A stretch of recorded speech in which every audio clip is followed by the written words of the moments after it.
पवित्र पौष पूर्णिम पुरी ब्रह्मगिरी महाप्रभु अल्लानाथ पीठे अनुष्ठित हेब राजाभिषेक और 108 गरा सुवासित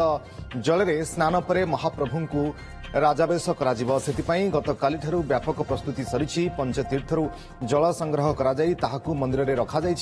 परंपरा अनुसार मंगल आलती अवकाश बेश आदि समाप्त होईछि एवं वर्ष तमाम महाप्रभु को मंत्र स्नान कर आज सर्वांग जल स्नान कर धीरे धीरे अल्लानाथ पीठरे एक आध्यात्मिक परिवेश वर्तमान सृष्टि हेलानी। सकाळे महाप्रभुंकर यथारीति मंगल आलती बेश अवकाश सरला परे आउ भीतर को दर्शन करने कौन यात्री को छड़ाबेनी तापर ये आमर चैतन्य चगड़े ठाकुर उद्देश्य ये जो पूषाभिषेकर होम वैदिक ब्राह्मण जो पुरोहित द्वारा होम कर होम शेष महाप्रभु को समस्त जल गुड़िक आग संस्कार करा जाई पंडा संस्कार करे एवं सेगुड़िक महालक्ष्मी ठाकुराणी को तांकर पाद तले महाप्रभु को पाद तले रखा जाए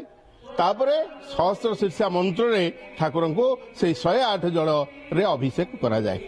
पंचतीर्थ जलवासी प्रभुर 108 कलश रे अभिषेक हेबे जेमती आमर जगन्नाथ स्नान पूर्णमी दिन 108 जल स्नान करती आमर सेमती प्रभु अल्लानाथ आमर पूषाभिषेक जो दिन प्रभु श्री रामचंद्र राजा होते अयोध्यार से समय आम प्रभुर अभिषेक होती से राजा वेश धारण करती प्रभु सब भक्त मानू से दर्शन दिखती।